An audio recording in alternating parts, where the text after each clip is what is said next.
In this advanced drum mixing tip, what I want to do is show you how to add a little bit of thickness or a little bit of overtones to your snare drum. So in the first instance, this is a snare drum track. We're going to use parallel processing. So again, click on your bus, and when you want to send this to an aux send. Once you have the aux send, I always find it helpful to name this. I've named mine Snare Distortion. Okay, so the first thing that you're going to do is you're going to click on the EQ up here, and when you do that, the EQ will appear here.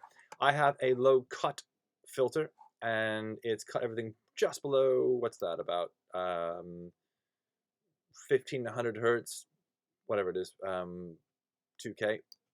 And then I've got a shelf here, and the shelf is roughly right at that cross point with the low cut filter. Again, it's about what 760B, and it's just around what's that, about 5K, 4K. So that's the first thing that I'm going to do. I'm going to add that EQ on there. The next thing is going to be a distortion. Now, a distortion, go into your plugins, and this is going to be under distortion. I've got to say that there are different options here. I've used distortion, but I've got to warn you that there are other plugins that actually have a preset called snare overtones or something like that. So I couldn't be bothered to find it. So I just added a distortion on there. Look at my controls and my settings here, if you want to follow along with what I've done. So once you've done that, essentially what this is going to do is it's going to add overtones to your snare drum, and it's going to bring it out of the mix and make it sound fuller. Once you've done this, the next thing that you have to do is adjust your send, okay? And that will then obviously send it over to your wet track here.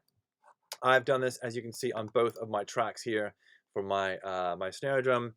I need to say, though, if you don't want to do this, if you want to add it to one, not the other, or add it to both, it's up to you, as well as this snare drum here on this track. Because you are parallel processing, you need to make sure that this fader is at a level that you feel is best. So this is where your own opinion will come into play. Let me know if there are any questions.